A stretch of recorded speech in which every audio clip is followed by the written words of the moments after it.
قادر آباد اور گرد و نواح میں بھی ملک بھر کی طرح جشن آزادی ملی جذبے کے ساتھ منائی جا رہی ہے۔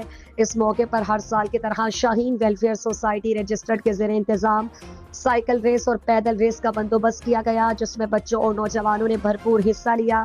شاہین ویلفیئر سوسائٹی کے صدر، سابق صدر بار کونسل پھالیاں، سابق وائس چیئرمین یوسف قادر آباد محمد انصر محمود ایڈوکیٹ اور جنرل سیکریٹری ڈاکٹر شاہد حمید آوان نے باقاعدہ ریس کا آغاز اپنی نگرانی میں قادر آباد بس اسٹینڈ سے کروایا۔